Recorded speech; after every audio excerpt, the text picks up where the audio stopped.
बंगाल में टीएमसी के गुंडे मोदी जी के द्वारा भेजे गए पैसे को हजम कर जाते हैं। माफिया राज हावी है, सैंड माफिया, लैंड माफिया, बागान माफिया, ये सभी हावी होकर के आपके हक पे डकैती डाल रहे हैं।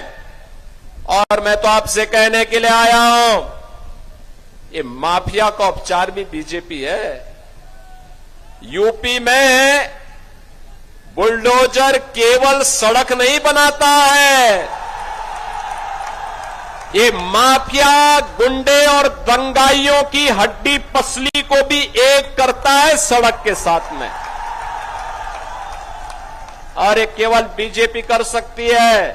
और इसीलिए हम चाहते हैं कि बीजेपी की यहां पे सरकार बने और बीजेपी की सरकार बनाने के लिए नरेश राय को यहां से विजयी बना करके भेजना पड़ेगा।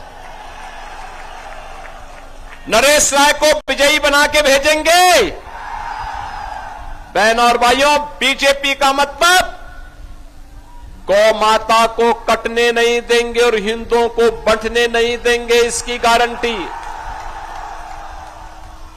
आपके हक पर कोई घुसपैठिया आकर के कब्जा नहीं कर पाएगा, कोई कब्जा नहीं कर पाएगा। याद करिए, ममता दीदी को तो हिंदुओं से और जय श्री राम से चिढ़ जैसी हो गई है। जैसे उन्होंने कल संसद में आदि आबादी को मिलने वाले हक का विरोध किया, ऐसे ही उन्होंने सीए के दौरान सिटीजनशिप अमेंडमेंट एक्ट का भी विरोध किया था।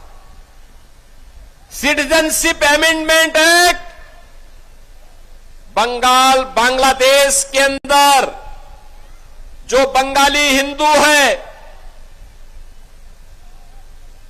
बौद्ध है, जैनी है, सिख है, अगर वहां प्रताड़ित होकर के भारत के अंदर कहीं रह रहा है तो उसको वहां पर मोदी जी ने प्रावधान किया है कि वहां की नागरिकता भी देंगे और उसको जमीन का लैंड भी देंगे।